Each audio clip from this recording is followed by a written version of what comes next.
Assalamualaikum warahmatullahi wabarakatuh. Salam sejahtera untuk kita semua. Di sini saya Heni Indriani dengan NPM 04504620050009. Baik, Ibu dosen yang saya hormati, saya akan menyampaikan materi mengenai clinical reasoning atau penalaran klinis dengan dosen pengampu Ibu Suparmi AMDKEB SKM MKes. Nah, penalaran klinis ini merupakan suatu keterampilan khusus yang dimiliki oleh seorang tenaga kesehatan, di mana seseorang tersebut memusatkan pikirannya ke arah diagnosa yang memungkinkan dan penalaran deduktif hipotetik. Nah, keterampilan penalaran klinik ini merupakan komponen yang sangat penting dari kompetensi tenaga kesehatan, karena meskipun setiap pasien ini didiagnosis dengan penyakit yang sama, namun keluhan dan gambaran penyakitnya bisa saja berbeda. Begitupun sebaliknya, pasien dengan keluhan yang sama namun diagnosanya berbeda. Nah, oleh sebab itu diperlukan keterampilan klinik yang baik. Lalu bagaimana sih proses penentuan diagnosis berdasarkan penalaran klinik?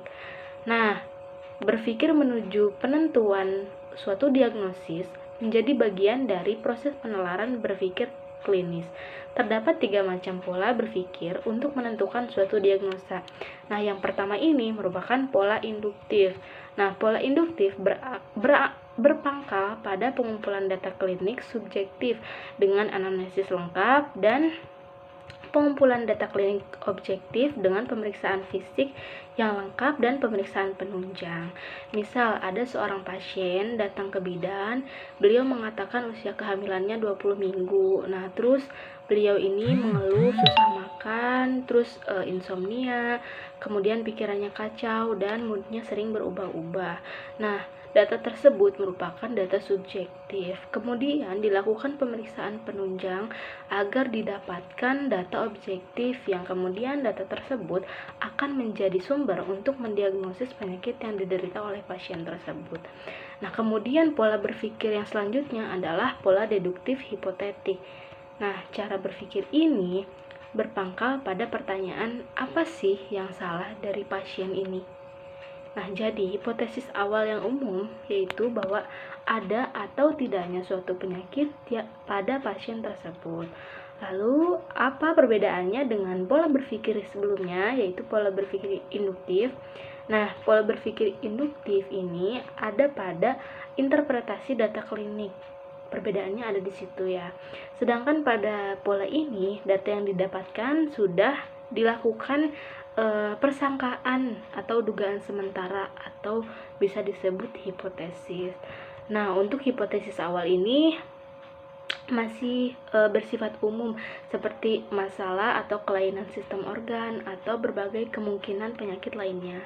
Nah, dengan masuknya data yang baru, maka hipotesis akan semakin menyempit sampai data klinik habis yang akhirnya sampai pada diagnosa kerja atau diagnosa banding.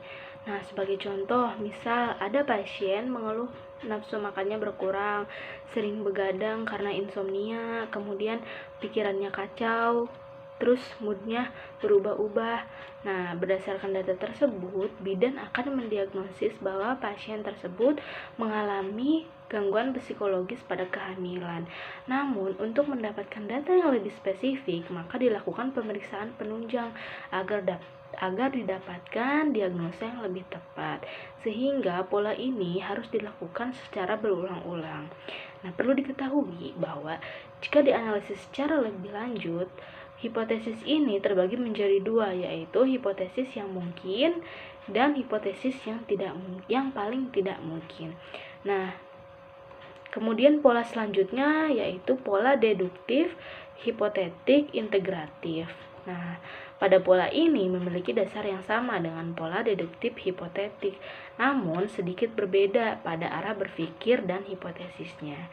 Jika pada pola berpikir hipotetik, deduktif, hipotesisnya sudah mengarah ke satu atau beberapa penyakit yang mungkin. Sedangkan pada pola deduktif hipotetik integratif, pikirannya tidak ditujukan ke arah penyakit, namun dikembangkan ke kedua arah, yaitu anatomi dan etiologi yang kemudian diintegrasikan.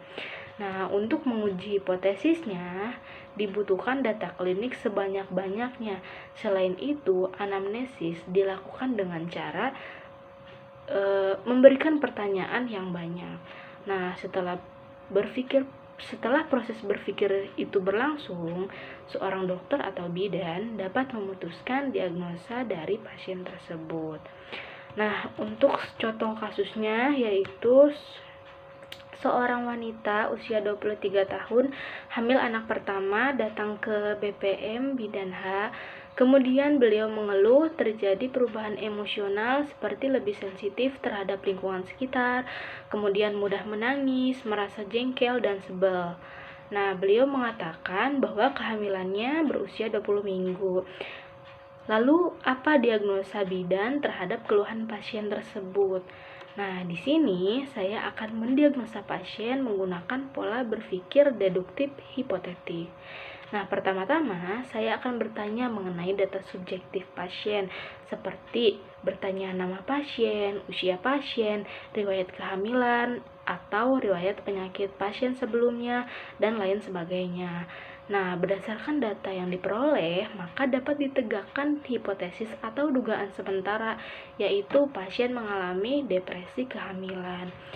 Namun, butuh pemeriksaan penunjang agar didapatkan diagnosa yang lebih tepat. Maka, saya akan memberikan pertanyaan yang lebih spesifik kepada pasien agar informasi yang didapat mampu memperkuat hipotesis, seperti bagaimana keseharian pasien, apakah mempunyai hubungan yang buruk dengan keluarga atau suami, atau mempunyai trauma dengan masa lalunya.